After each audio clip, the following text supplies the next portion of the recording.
Assalamu alaikum.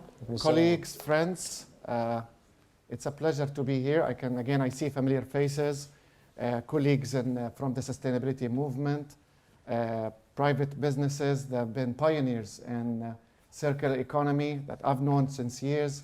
Also, colleagues, it's a pleasure to see Hana here, our climate champion out in COP, and Isa, Khulud, Chris. So again, I'm between friends. I don't say, you know better than me, by the way, the introduction, but it's a pleasure to be here with colleagues and friends. I sit with Khaled on the Circular Economy Council, and with Aamer, PepsiCo is part of our SDG 13 climate action, which I chair with the private sector movement. So it's an honor to be here again. And today we're going to talk about a unique stakeholder partnership that I personally think a way of the how. We always say it's good to have targets, it's good to have commitments, but it's time for action. It's time to show the world how we can achieve our targets regardless we achieve them or not.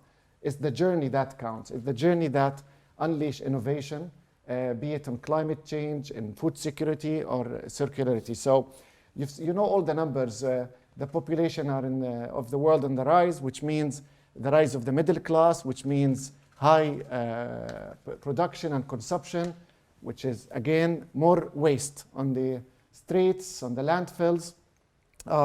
In this context, corporates, I believe, are accelerating their business targets as well as their sustainability targets, which means the vision of the new business model, which is the sustainable business model, becoming at the heart of corporates and governments, the like of BEEAH and PepsiCo. So we have the CEO of the Middle East, Aamer Sheikh, as well as the group CEO of BEEAH, Khaled Al Huraimel, with us to talk about a unique partnership between PepsiCo and BEEAH, where they signed last year, where PepsiCo set a target to collect the equivalent of 100% of Aquafina plastic packaging produced in the UAE, which I believe it's a very ambitious target. But having a partner like BEEAH, I think, makes your life easier. Together, PepsiCo and BEEAH succeeded not only in achieving this target, so the target was challenging, but the partnership not only achieved, it's even exceeding it, driving more ambitions in the journey towards zero waste, which means a zero waste is achievable. Khaled he took us, by the way, on an amazing tour in this building, and I highly recommend, if you have time after this discussion, definitely utilize the time you're in BEEAH to go amaze this beautiful architecture and building. But also, I think you proved to us that you can have a commitment and you can work together to achieve it, and you achieve it. And not only that, you exceed it. So this is, for me, and I'm sure you all agree with me, is a successful example on stakeholder partnerships. We cannot work in silos. If we want to achieve our climate and sustainability and sustainable development goals, we have to work together as governments, private sector, even private, I keep calling it private, public, and academia. We do need the academia, that R&D part. We need their research direction to ensure that we accelerate our targets. So I will go straight to the 100% Aquafina targets. How you're able to achieve this 100% target? Yeah, you know, we talk a lot about recycling, but I was looking at the recent study that only about 14 to 18% of plastic actually gets collected. So if you're not collecting it, chances are you're not recycling it. So this was an important project for us. And I'll tell you, and you already said this, easy to meet and exceed an ambitious target like this when you have a partner like BEEAH that is really working with you. We had a couple of approaches. We wanted to target mass collection, and this is where our partnership really came in handy. We also went for targeted collection with specific customers or locations or even events to see if we can make 100% of that waste-free and diverted away from landfill. And then we also are focusing on the education side of this, so just the importance of collection and recycling. So to me, combination of all of that really helped us achieve and exceed this target. And we're going to do this again in 2022. So it was not just about 1 year and being done with it. You make it sound so easy, by the way, which I'm sure you, again, it's, I think, changing culture, and I know you well, I know what you do, guys, and I think that was mainly, maybe one of the main things. It did sound simple, but I'm sure there are a lot of hard work behind it. So, from Aamer's question, I would like to talk about BEEAH, yani to optimize recycling rates across the MENA region. BEEAH provides a full circle solution for waste management, and you were telling us about an end-to-end waste collection and management process. Can you share with us, Khaled, BEEAH's integrated strategy towards zero waste?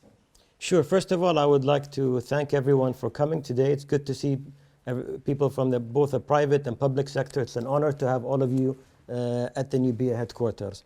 So BEEAH has been operating now for almost 15 years. When we started, we looked at tackling the environmental challenges focused on waste. And here in our region, we are the highest producers of waste per capita in the world, here in the UAE and in the GCC. So what BEEAH started doing is building the infrastructure to manage waste. And I can proudly say today we've become the largest waste management company in the UAE. And now we've expanded geographically too. And we've achieved the highest diversion rate away from landfill here in the UAE, in Sharjah. So we built the infrastructure. We have 10 different facilities here in Sharjah that treat different types of waste. Of course, we are also in charge of the collection and of city cleaning and sweeping. We operate not just in Sharjah, we operate also in Dubai, we operate in Abu Dhabi, Al Ain, and also now in Saudi and in Egypt. And you've been COP, you've told us. In COP, yes. Recently, we won the waste management contract for Aamer Sheikh for 10 years, starting with COP27 next month. That's a very good start. Okay, so you both made it again sounded easy, and I think I'm glad I have Aisha here from the Ministry of Climate Change, and I think you can see now with all of us is we can achieve a recycling to achieve optimal recycle to achieve zero waste. So I want to move to maybe a more complex issue, packaging, if alternative packaging and recent shifts, because for sure if you talk about waste, we're going to talk about packaging, especially in our industry. So to achieve circular economy in packaging, environmental consideration must be positioned at every step of the value chain. And this is where it gets complex, by the way, because you don't necessarily control it yourself. So starting from the way we design our packaging, all the way to how we can recycle it. So, Aamer, how can PepsiCo been experimenting the alternative packaging to reduce the use of plastic packaging at the source? Yeah. And if it will be good if you can share with us if it will be commercially or economically feasible as well. Sure. So first, it was my miss not to call out the beautiful building, and thank you, Khaled, for hosting us today. It's amazing, and I think we need to have more and more events related to the environment here. And coming back to your question, look, first, I think the days of having a sustainability strategy separate from business strategy are gone. I think now sustainability has to be at the heart of everything that we do. So, and how do you integrate that? So last year, PepsiCo came up with what we call PepsiCo Positive. It's our end-to-end sort of a value chain of how do we bring sustainability into our business. It's supposed to drive long-term sustainable value, build competitive advantage, and drive positive actions for people and the planet. So as you do that, packaging is at the core of it. And we have some very ambitious targets. First, by 2025, all of our packaging needs to be recyclable, biodegradable, or compostable, or reusable, right? So that's and 2025 is not that far away, right? So, and then the other is by 2030, we want to make sure that we're reducing the virgin plastic per serving by 50%. So that means you have no choice but to bring alternative source of packaging. So as we did that, we used Expo 2020 as our pilot, and we tried a couple of things in there. So first, I would start with our Aquafina water station. We put 30 of those machines across, and then we were selling these bottles, but anybody can bring their own refillable bottle and come to our Aquafina pavilion and refill it for free. Those water stations allowed us to divert 500,000 plastic bottles. essentially reduce the use of plastic by that much. And then we said, okay, outside the expo, we're partnering with the Ministry of Tourism and Economy to figure out how do we bring those Aquafina water stations into the Dubai Can initiative. Yes. Yeah. So we're placing about 30 of such machines, actually 50 of those machines, with the help of the Dubai government, and then 75 overall by the end of this year, including a beautiful machine that's here in this building, right? And we all agree one is not enough. So my own personal objective is how do you take those 75 machines to 750, maybe 7,500, and then when you start talking about cross GCC, where we are in water-stressed places, there's a lot of opportunities, a lot of that you can do. The second thing we did was we launched water in a can. Now, if you think about it, you're reframing the packaging. We're also used to drinking water out of plastic bottles that, you know, when you offer somebody a still water in a can, it's a unique experience for them because we're not used to it. Our palate is not used to it. The touch of metal to your lip is you know, with water coming out, because you're expecting flavors, you're expecting carbonation, and it's just great tasting water. So that is doing very well, and we're introducing that package to institutions that are looking for sustainable packaging solution.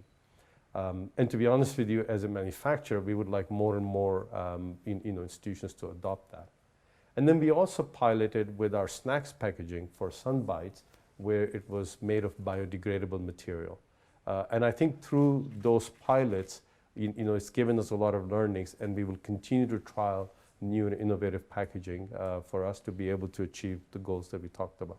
You know, I like the Pepsi positive because I'm pro net positive. So net positive is to give more than you take. And I think regardless, again, the objective of you achieve it. But I think for private businesses to put such a bold ambition, let's call it ambition, because sometimes you say, I would like to be by 2030, 2040, but let's face it, the technology and innovation are changing. You don't know what you're signing for. But just follow up briefly. Why? Why you have to have canned businesses? Do you have pressure from customers? Do you change? There is an economic ROI, but why you're doing this? Look, I think as a corporation, the size and scale that we have, we can drive change in a meaningful way in how food and beverages is produced, is distributed, is consumed, and in ultimately how it disposes of. So if you're not part of the solution, who is? So to me, that's so first I bring it as our responsibility. Second is we're blessed to have our new employees coming in, and the first question is not about the brands you have. They're like, tell me about your sustainability. And then of course with customers and governments, the conversation is much better if you lead with, here's how we're designing sustainable solution versus I'm here to increase your bottom line, right? And you talked about the economic, you asked a question about the economic argument for this. It is absolutely there. Through this Aquafina water station, we can actually come up with a per serving cost which is lower than what the companies would pay for a plastic bottle. Nice. So there are ways of managing it. So I really like that. I think the world is changing, and the adaptation is really part of it. So what we learned from COVID, the first reaction for COVID is stay at home, put a mask, do nothing. And I think the world started to adapt. We invested a lot, billions. The FDA Act helped accelerating the vaccine. So I think the economic model that you looked at is important, and it should be part of the narrative. So that's for me, it's a great reset for businesses. Khaled, you were talking about in the Majlis about the Sharjah and the UAE and being a model for the Middle East and globally. How do these, you have, and I want you to talk to us through, you talked to us about different facilities that work to drive the ambition for UAE's and Sharjah's zero waste. How you run it, how you manage it, and how you make it, again, feasible from a waste collection to the whole world you took us through, and which we will come, Aamer and I will come again and visit, because we didn't know. So how these facilities work together from BEEAH's perspective to deliver Sharjah and UAE's zero waste strategy? Sure. So if I start with Sharjah as an example, we manage the waste of the whole of Emirate of Sharjah, and all the waste that we collect, all the different types of waste. We have our waste management complex where we have 10 different facilities. For example, we have our material recovery facility, which is one of the largest in the world. It takes all the municipal solid waste, and through a mechanical process, we segregate all the different waste, from example, the aluminium, the cardboard, the plastic, and then we sell it onwards to recycle people who will, or companies that will recycle this waste. We have our construction and demolition waste recycling facility, where we achieve 98% recovery, and all that material goes back into infrastructure projects and road base. We have our industrial wastewater treatment facility, where the industrial wastewater is treated and used for irrigation purposes. We also have other facilities, so 10 different facilities where we've achieved today a diversion rate of 76%. So we try to recover as much of the waste as possible before it goes to the landfill.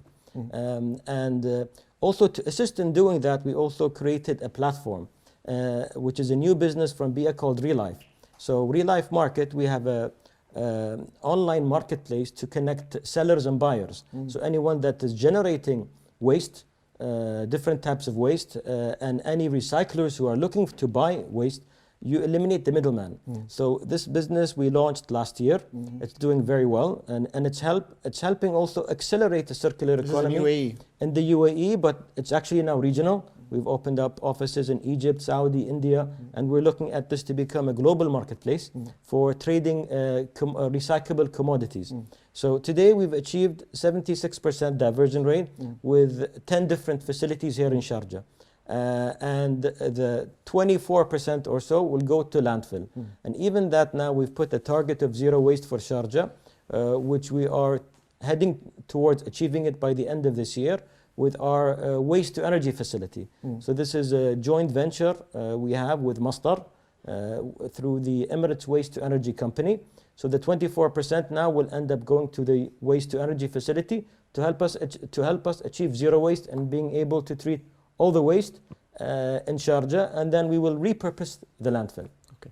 And just to follow up, because I see Khulud and they're from Emirates Foundation and their big Ni'ma program. What about the food waste? Does it go into the waste to energy, or what do we do? Now the food waste, we have the organic waste. The organic waste is right now, some of it will go into compost. So we also have a compost facility, and this is where most of that organic waste is going.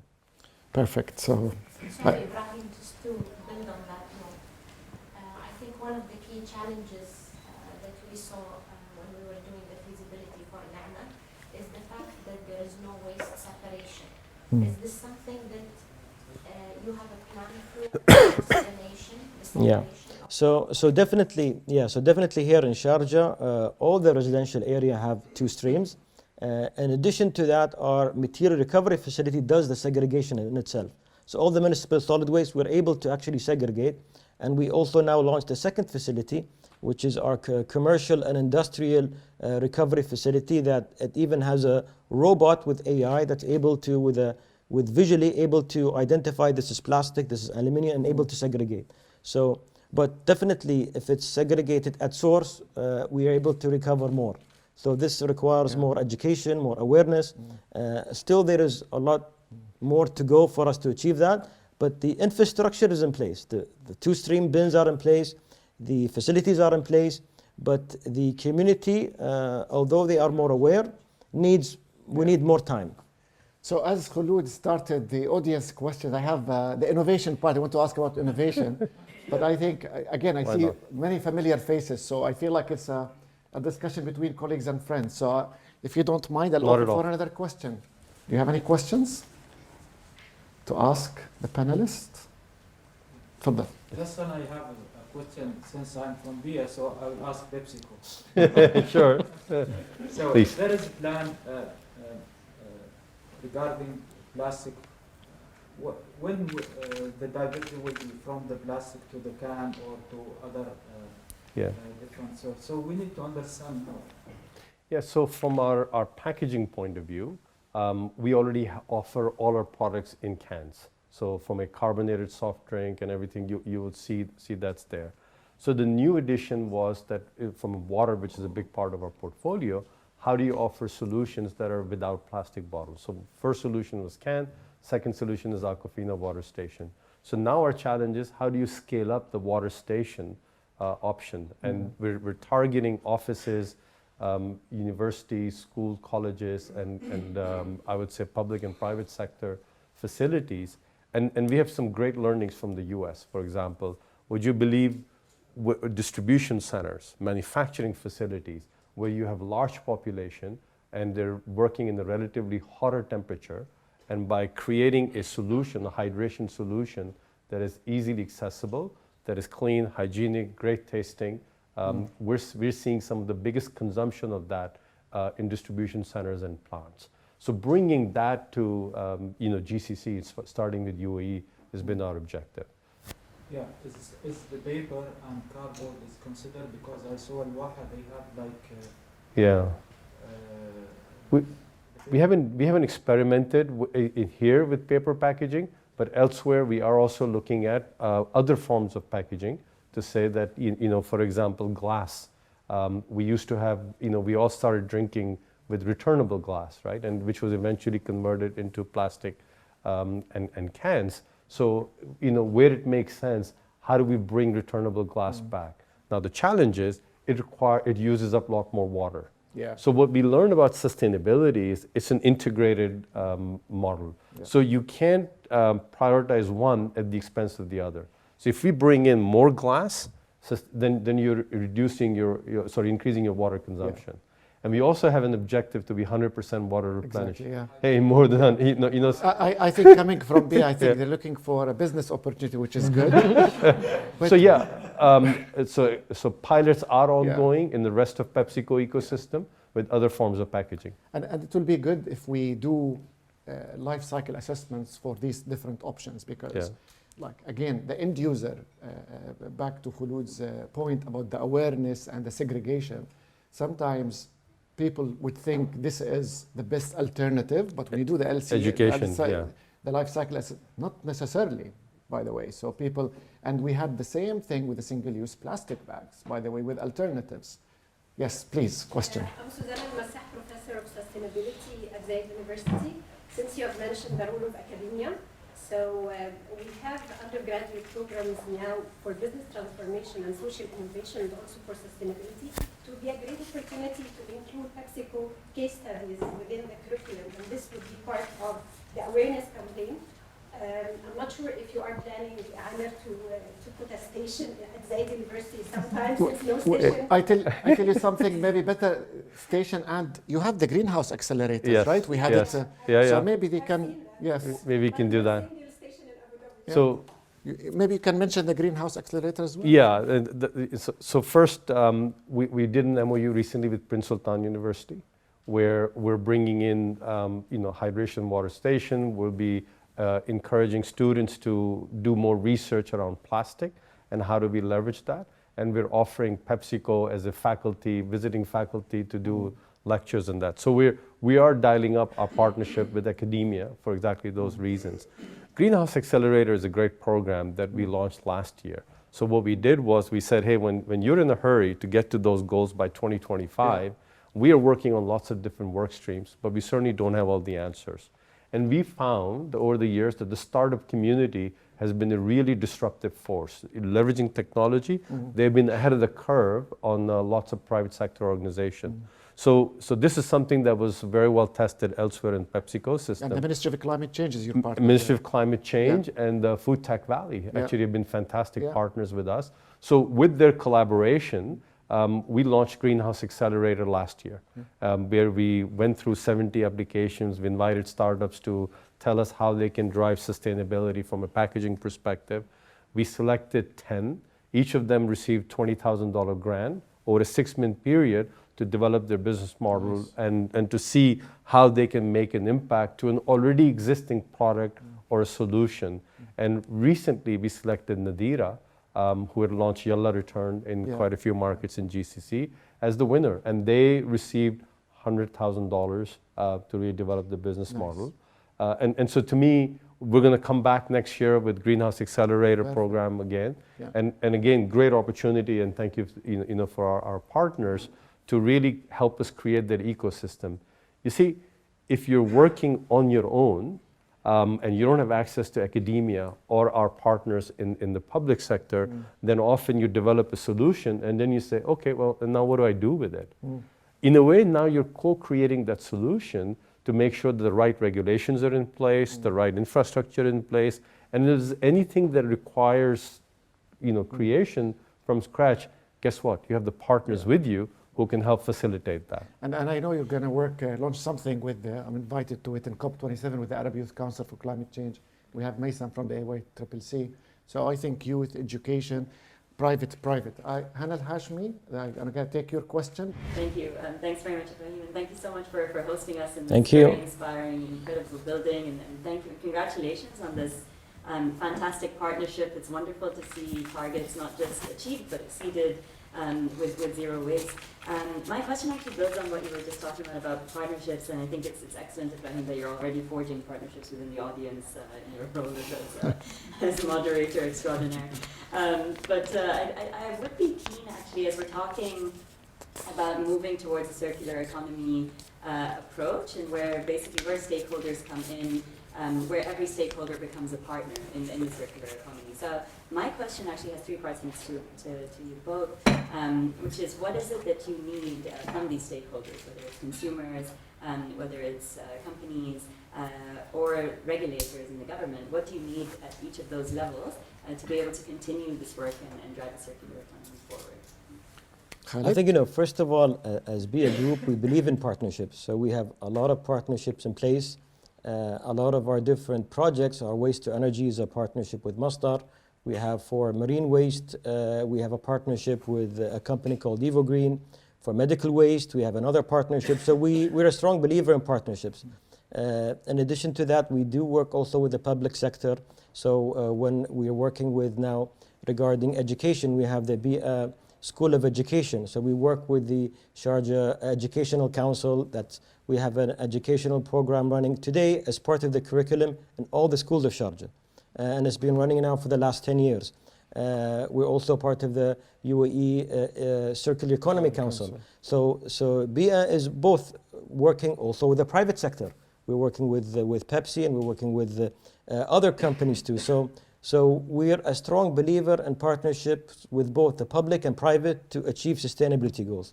So something we've been doing, but there is still a lot more to do in terms of when it comes to regulations.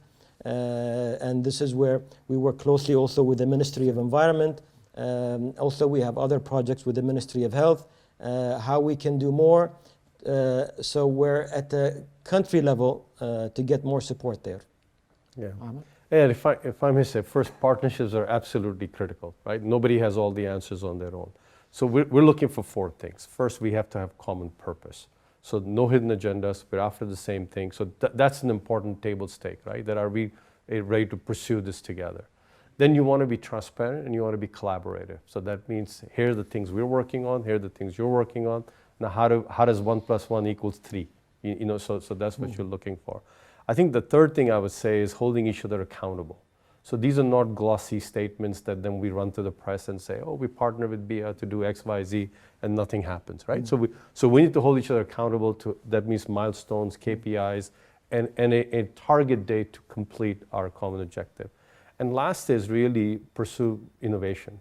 That, see where the conversation takes you, follow the conversation, and if you need to bring in new stakeholders, do bring in new stakeholders, because back to the Greenhouse Accelerator example, those 10 companies, when they came together, they started connecting the dots between each other.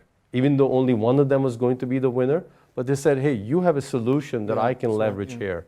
And I think that was great to see for us. Thank you very much. I have to say, I really enjoyed it, by the way. That's a good start of the week for me. It is, indeed. It's going to be a long week, but thanks for today. It's going to be a good one. I think Khaled and his team will be around, just to be fair, so you still have half an hour of their time. Aamer's team will be around. So yeah, I may introduce Yasmin. Yes, I mean, Yasmin she's here. a lot smarter and she can speak very eloquently about everything I said. So So Yasmin, please do stand in for me. We have Yasmin, we have Khaled, you are in BEEAH. We have Isa from the Ministry of Climate Change. Sorry, no pressure, Isa. But, no. But I think with the ministry, you've been really busy and active recently. And it's a good way, we would say always public, private, and academia partnership. So thank you again for your time today. Khaled, thank you for having us. Thank you for all of you for so being much. here. It's really a pleasure to have you here at the new BEEAH headquarters. We can take this with us, right? So, You guess you can. It's Khaled's property. Yeah. So thank you. thank you so much. Thank you. Thank you. Thank you.